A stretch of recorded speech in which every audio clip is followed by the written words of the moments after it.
part of reparenting is realizing that we believed a lot of lies from our culture, from complex trauma, from our family systems. And so part of reparenting ourselves is beginning to understand the lies that we believed and replacing them with the truth. But what I hope you've also seen is we don't just wake up and go, oh yeah, these are all the lies, and you just see them. No, most of the lies are buried within our subconscious. We've followed them for so long we're not even aware of them. We think we believe one thing, but we actually act on very different stuff in our subconscious.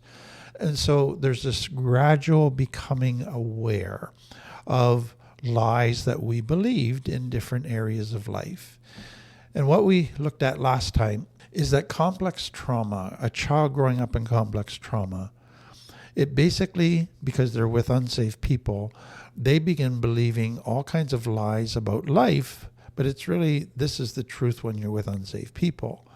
But when they get with safe people, they still live off of those beliefs, and it sets up their relationships to fail. But they don't realize that there's a different set of truth that is actually the way to live, to have healthy relationships and a healthy life. And so complex trauma creates hundreds and hundreds of lies about self, about relationships, about coping, about life that most people aren't even aware of. They begin to know that something's wrong in their adult life, but they don't even realize some of the lies that they've believed. Today I want to look at some of the lies you believe about yourself and some of the lies you believe about relationships. And we've talked about some of these before, and so I'm not going to go into great detail on the lies that you believe about your own identity, about yourself, but I will just highlight them, and you can get them in the shame series if you want to explore it more. But if you think of a child who's in complex trauma, so they're being neglected, their needs aren't being met, they're being abused, they're abandoned, and so all of those things are happening to them, what are they believing is the reason why it's happening to them? And this is the first layer of lies that begins to happen. So the reason I'm neglected and abandoned and abused, it must be because I'm unlovable, I'm not good enough, or because I'm too needy, I'm a burden, I'm just a bad person. So they start by trying to explain the pain by drawing the conclusion that it's their fault, which is a lie. But it seems true to the child. So take that further. Nobody seems to love me. Nobody wants to connect with me. So I must not be lovable. I'm laughed at. I'm made to feel stupid. I'm made fun of regularly. I'm made to feel incompetent. It must be because I am. So what you begin to realize is that complex trauma, right from the get-go, the child begins to believe that it's about them, their identity. That's the issue. So that's where many of the lies begin.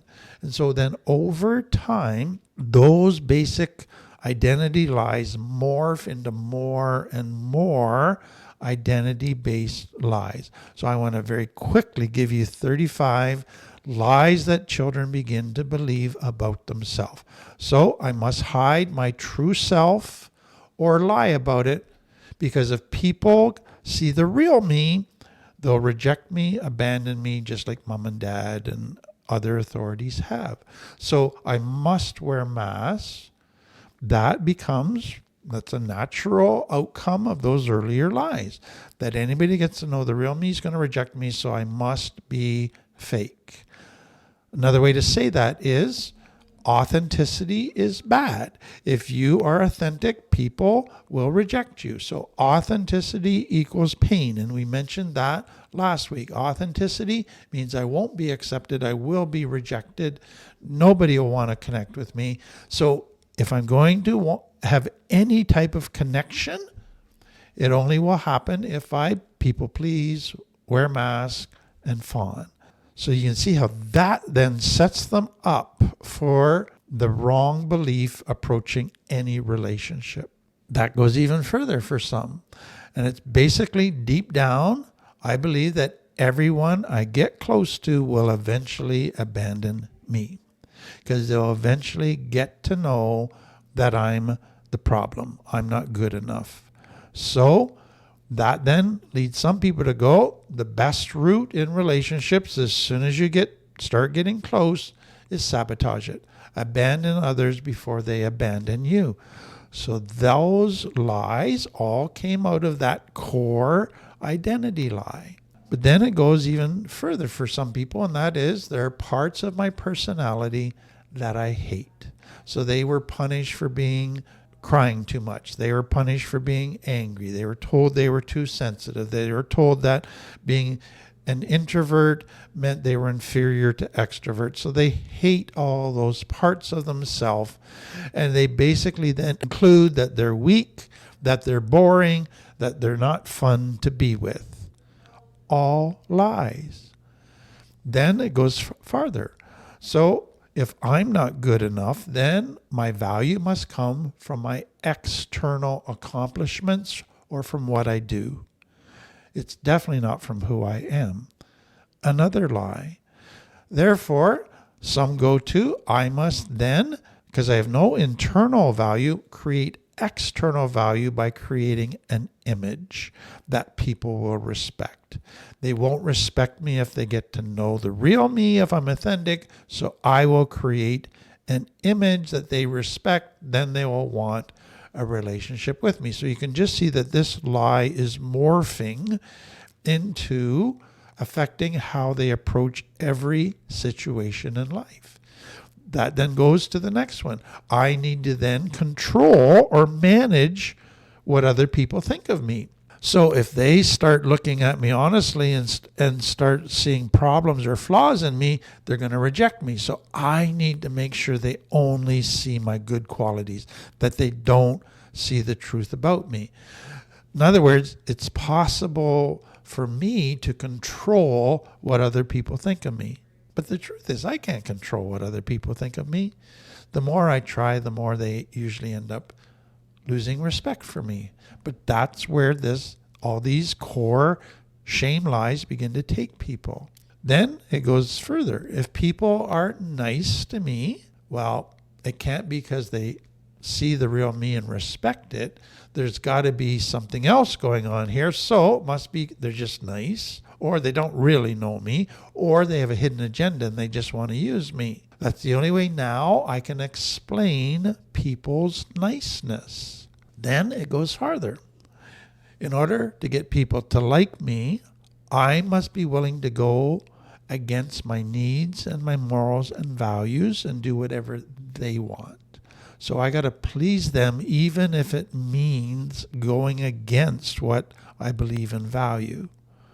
Or others go, in order to get people to respect me, I must be perfect. Or I must be better than everybody around me.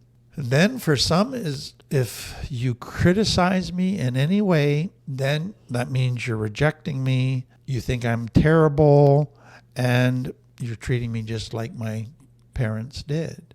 Or if you give me any kind of feedback, you're basically criticizing me and telling me that you think I'm stupid. Or if you question my advice or my ideas, you think I'm stupid. Or if people are saying nice things to my face about me, well, that's probably because they're saying bad things behind my back. They're two-faced. Or some it's an internal dialogue. Deep down, I think I can't do anything right. Deep down, I do feel like a failure, like a hypocrite, like an imposter. Or because I will eventually fail at everything in my life, well, I might as well just sabotage every success, every good thing happening in my life, because I know I'm going to fail eventually. So let's just get it over with.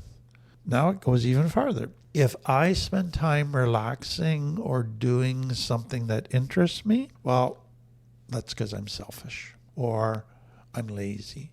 So I can't even give myself validation of good motives. Now everything I do comes from a negative motive place. Others, just the deep belief that they're ugly, or the deep belief that no one would ever love them unconditionally. They just can't allow that into their thinking. And then for others, it can go into, okay, to treat myself justly, that means that every time I fail, I got to punish myself.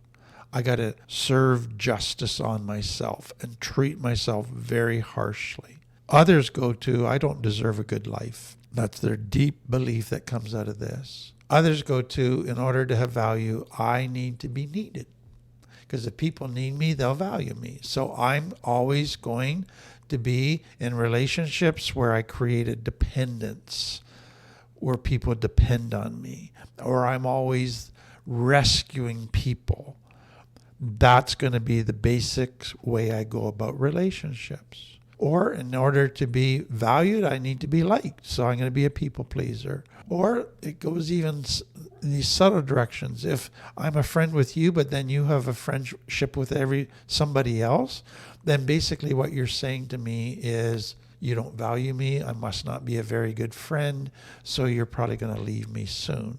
So basically, unless I'm the only friend in your life, any other friend proves you're going to leave me and that you don't value me. That's where their brain begins to go with it. Some take it to a spiritual thing, and basically God must be mad at me and disgusted with me all the time. Or I can never be honest about my needs or my dreams, because then people would reject me or criticize me. Then I should know what to do in every situation. I should never need to ask for help. I should never need to be taught. I should know what to do and do it perfectly the first time. Any failure means I am a failure. If I express a need, I'm being selfish. If I gain a pound, I'm undesirable.